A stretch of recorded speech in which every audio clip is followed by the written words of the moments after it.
Sebuah rumah di Jalan Kalapane, Kelurahan Kota Pinang, Kabupaten Labuhan Batu Selatan ludes dilalap si jago merah. 4 unit damkar diterjunkan ke lokasi untuk menjinakkan api. Kebakaran ini membuat warga panik karena sebelumnya diketahui rumah dalam keadaan kosong. Namun tiba-tiba saja asap mengepul terlihat dari rumah tersebut.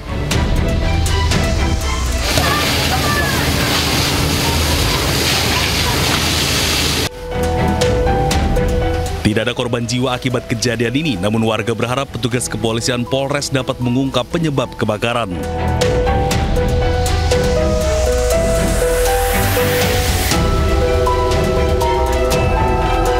Dari Labuhan Batu Selatan, Sumatera Utara, Randi Kurniawan, Ayus melaporkan. Dan pemirsa, News Sore selanjutnya akan ditemani rekan saya Anita Dewi. Halo Anita, ada informasi apa lagi di News Sore selanjutnya? Halo David, selamat sore. Tentunya News Sore akan hadir dengan sejumlah informasi pilihan lainnya untuk Anda. Di antaranya,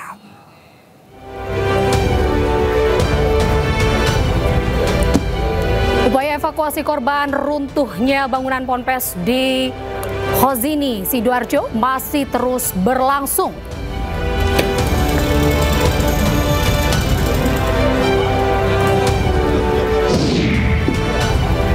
Gubernur Aceh dan Sumatera Utara kembali berpolemik, kali ini terkait plat nomor kendaraan dari Aceh masuk ke Sumut.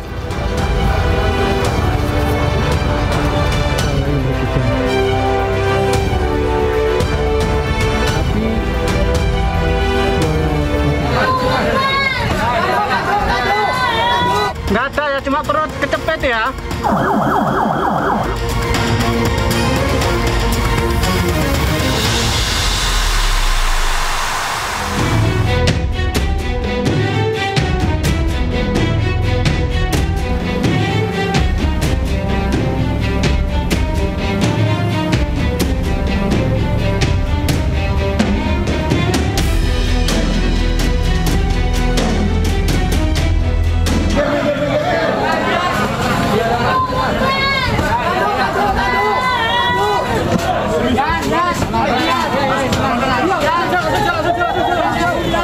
Kamu yang sakit apa, Nak?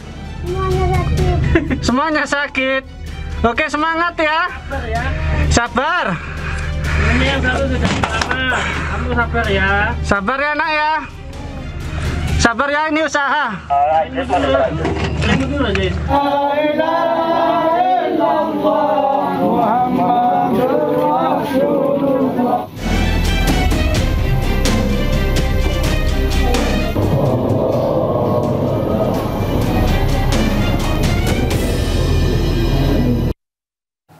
Pemirsa, upaya evakuasi korban runtuhnya bangunan Pondok Pesantren Al-Khozini masih terus berlangsung. Petugas menduga banyak korban runtuhan bangunan pondok pesantren yang masih hidup. Secara bergantian, tim Basarnas Surabaya bersama tim BPBD Jawa Timur dan tim SAR terus melakukan pencarian dan evakuasi korban. Tim evakuasi berusaha menembus reruntuhan bangunan untuk bisa mengevakuasi korban dari balik reruntuhan bangunan. Untuk memudahkan proses evakuasi, sejumlah santri dan tim evakuasi melakukan sterilisasi. Tim evakuasi optimis masih banyak korban yang masih hidup yang masih terjebak di bawah reruntuhan.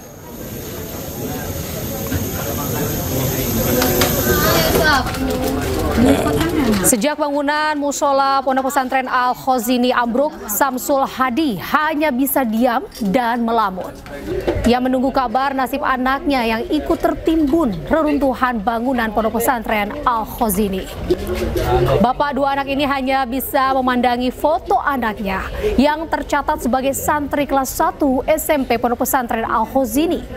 Pria parubaya ini menyesal dirinya meninggalkan sang anak saat anak sholat asar berjamaah dengan santri lainnya di dalam musola yang runtuh. Iya, harapan anak saya itu semoga aja masih hidup, Pak. Soalnya itu anak saya satu-satunya itu, Pak. Dua ini juga anak saya, Pak. Umur berapa Pak anaknya Pak? Umur 13 tahun, Pak. Kelas 1 SMP. Yang sakit-sakitan itu saya, Pak. Masa anak saya yang mau meninggal, Pak. Harapannya tetap hidup Pak ya? Iya, harapan saya itu mau tetap hidup, Pak. Harapan saya itu. Semoga anak saya itu ada dilindungi sama malaikatnya, Pak. Amin. Ya. Ya Allah. Bapak nunggu sampai sekarang Pak ya? Iya, mulai kemarin saya, Pak. Mulai kemarin sampai sekarang. Kalau belum ketemu anak saya, Pak, saya akan...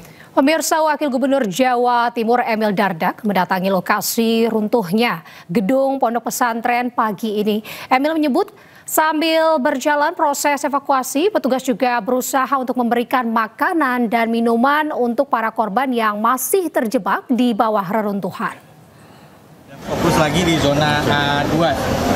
Zona A2.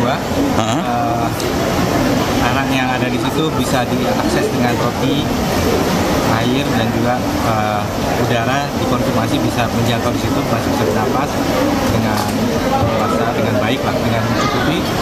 Dan ada indikasi beberapa lagi masih kasar, ini tidak bisa dikatakan 6 misalnya. Nah ini terus dilakukan upaya untuk mengakses, termasuk ada alat yang digunakan untuk mendongkrak kecil di dalam untuk menciptakan ruang. Tapi juga bukan effort yang mudah karena kita bicara beton yang berat ya. Jadi berusaha mengangkat ini dongkrak yang betul-betul bisa di hand pump itu tadi untuk mengangkat, tapi ya berat sekali sebenarnya. Sebanyak 102 santri berhasil dievakuasi dari bangunan musola yang ambruk di Pondok Pesantren Al-Khozini, Sidoarjo, Jawa Timur. Dari jumlah tersebut, 91 diantaranya melakukan evakuasi mandiri dan 11 lainnya dievakuasi tim SAR. Tim SAR gabungan hingga kini masih mencari puluhan santri yang tertimbun bangunan musola di Pondok Pesantren Al-Khozini di Sidoarjo, Jawa Timur.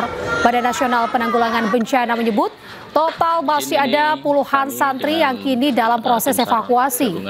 Sementara itu sebanyak 102 santri berhasil evakuasi dari bangunan musola yang ambruk. Dari jumlah tersebut ini 91 diantaranya melakukan evakuasi mandiri dan 11 lainnya dievakuasi tim SAR. Santri yang berhasil dievakuasi dirawat di 3 rumah sakit, yakni RSUD Sidoarjo, Rumah Sakit Delta Surya, dan Rumah Sakit Islam Siti Hajar.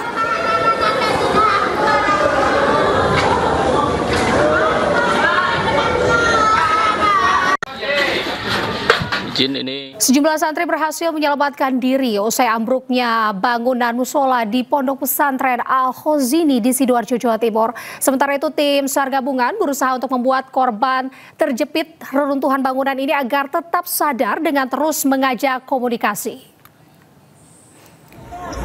Detik-detik sejumlah santri menyelamatkan diri dari bangunan musola yang ambruk terekam video amatir. Mereka menyelamatkan diri dengan merangkak keluar dari bangunan yang ambruk. Sejumlah santri lainnya membantu korban untuk keluar dari reruntuhan bangunan.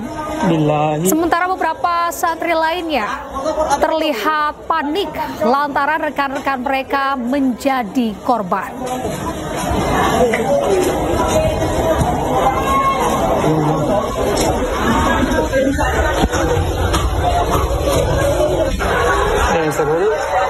Yusuf, umurmu berapa?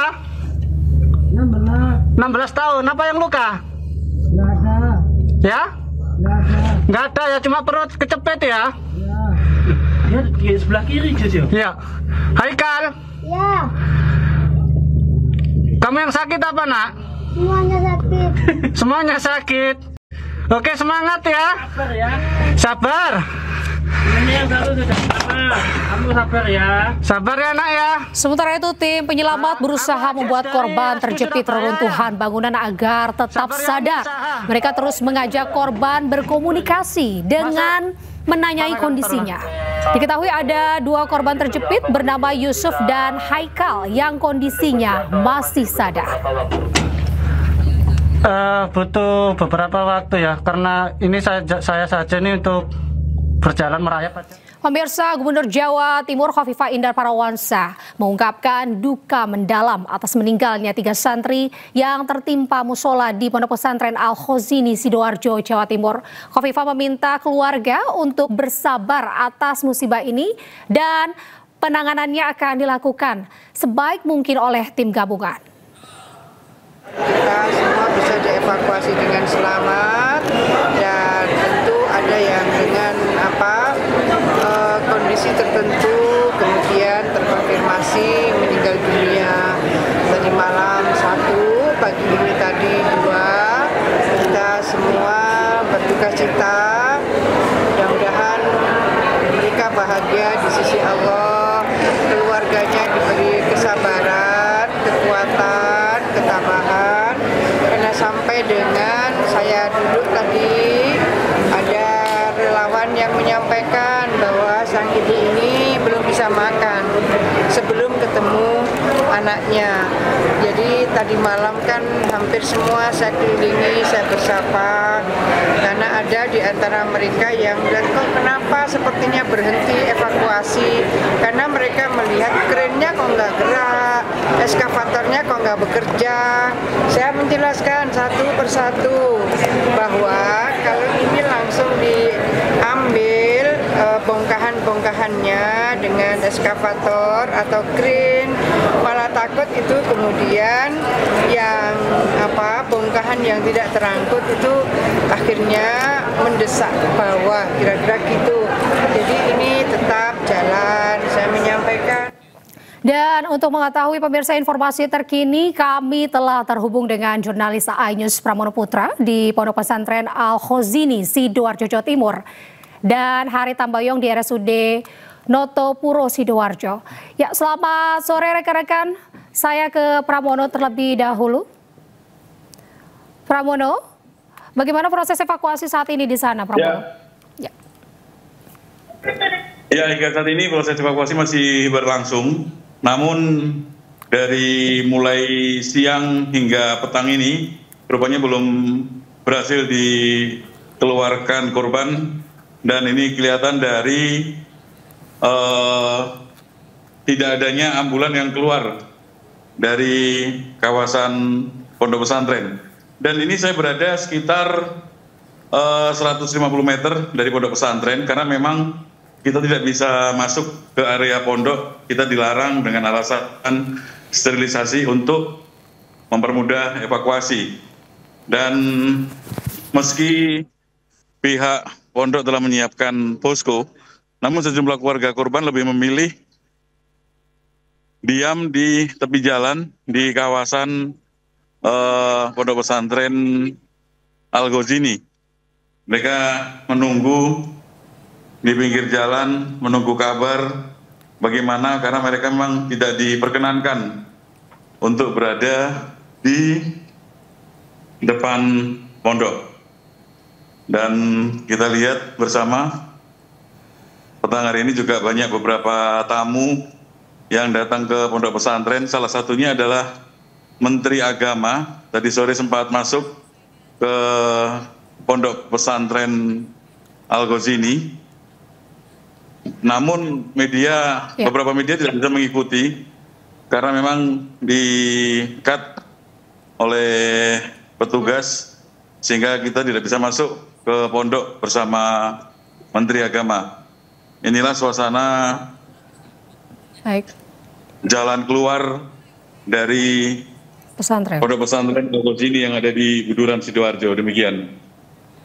Baik, Pramono, berarti atas alasan sterilisasi Anda belum bisa mendekat begitu ya ke area pondok pesantren? Betul.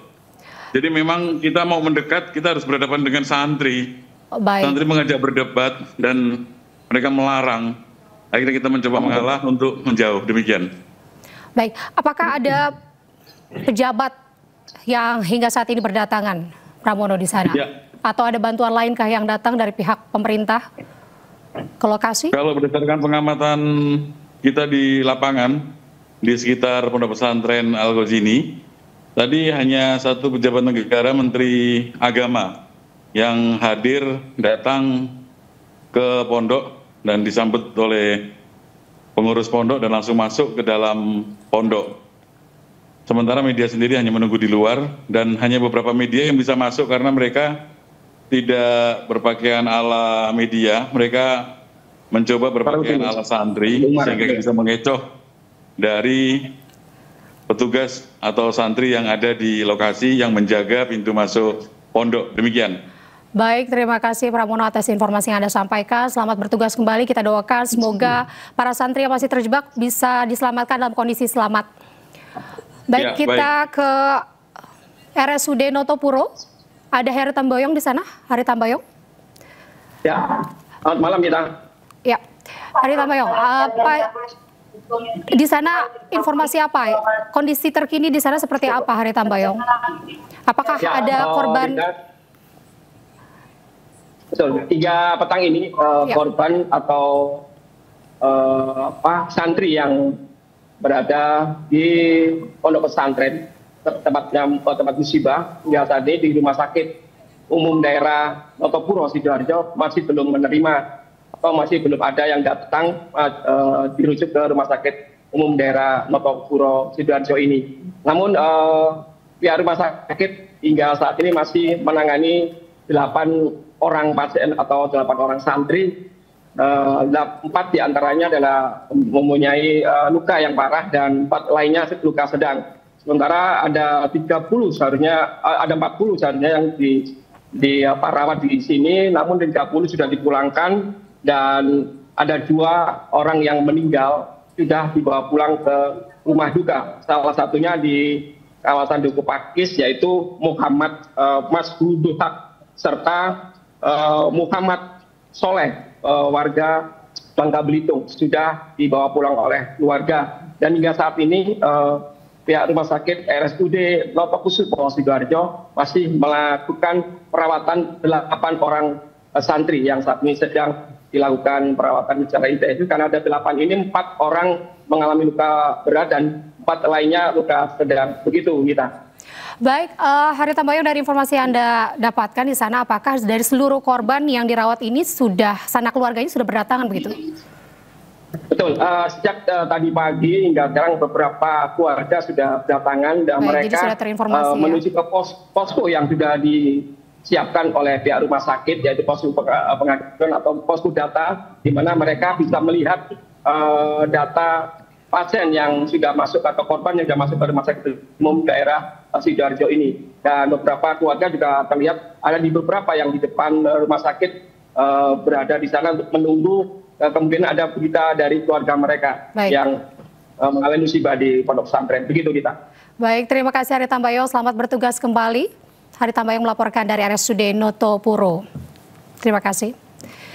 Dan pemirsa, kita ke informasi lainnya. Misi kemanusiaan global Smooth Flotilla saat ini telah memasuki zona kuning kawasan rawan di perairan dekat Gaza. Saksikan informasinya sesaat lagi, tetaplah di Ayus Sore.